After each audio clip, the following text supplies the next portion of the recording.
ఇప్పుడు బాబు నేను జాయిన్ అయినప్పుడు 10,000 చేస్తుంటారు నాకు. నాది 5,000. నేను ఇంకా బెటర్ 2 times.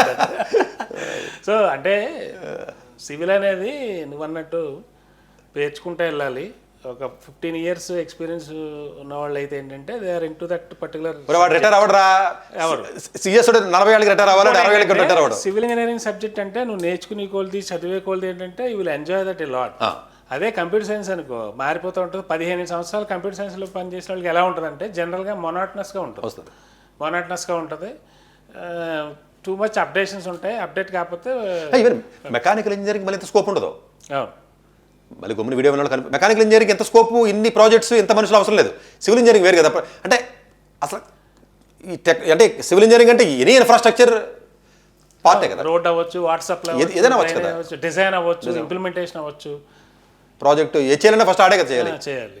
ఇంకోటి సివిల్ ఇంజనీరింగ్ చదివిన వాళ్ళు కూడా ఎక్కువ మంది ఎన్విరాన్మెంటల్ స్పెషలిస్టుల కింద జియాలజీ లేకపోతే జీపీఎస్ అంటే రిమోట్ సెన్సింగ్ ఏరియా కొంతమంది వెళ్ళగలుగుతున్నారు. సరే డిజైన్ సైడ్ కొంతమంది వెళ్ళగలుగుతున్నారు. దీంట్లో సబ్ ఫీల్డ్స్ ఒకటి కాదు బాబు, ఎన్ని కలితే ఉన్నాయి. మిగతా బ్రాంచ్లకి నాకు తెలిసి అని ఉండవు. ఏ 2-3 ఉంటాయి, స్పెషలైజేషన్ 4-5 ఉంటాయి.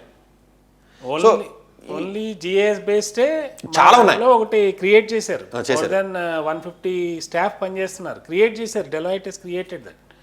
దాంట్లో ఏంటంటే ఏదో జస్ట్ మ్యాపింగ్ కాదు, they will monitor, they will simulate. ఇప్పుడు మిడిల్ ఈస్ట్లో లాంటి ప్లేస్లో తీసుకుంటే ఇప్పుడు శాండీ స్టామ్స్ ఇవన్నీ వస్తాయి కదా. ఈ శాండీ స్టామ్ వస్తే ఎప్పుడు వస్తుంది, రియల్ టైం అంతా దాన్ని క్లియర్ చేయడం అలాగా. రోడ్లన్నీ బ్లాక్ అవుతాయి కదా. ఆ ఏరియా కూడా నువ్వు అన్నట్టు మంచి lot of scope is there. ఒక ఏరియా అని కాదు, lot of scope is there. Technology combination ఇప్పుడు మాకు కూడా అంతే. ఇప్పుడు రైల్వే బ్రిడ్జ్ ఉందనుకో, వర్షం ఇప్పుడు వస్తే చెప్పేస్తుంది. ట్రైన్ వెళ్తున్నప్పుడు ఏదైనా ఇబ్బంది ఉందనుకో వెంటనే సిగ్నల్ వస్తుంది. ఇప్పుడు మనుషులే చూడక్కల్లా, మొత్తం ఆటోమేషన్ చేసేస్తున్నారు. మెయింటెనెన్స్ కూడా రైల్వే ట్రాక్ మీద ఏదైనా ఫ్రాక్చర్ వచ్చిందనుకో ముందే తెలిసిపోతుంది. ఒకప్పుడు అయితే మా ట్రాక్ మీద పోయి అత్తమారు గంటకోసారి చెక్ చేసేవాళ్ళు. అంటే కన్వెన్షనల్ ప్లస్ టెక్నాలజీ రెండు కలిపి చూస్తే డెఫినెట్గా అది నేర్చుకోవాలి. నేర్చుకున్నట్లయితే డెఫినెట్గా బాగానే ఉంటుంది.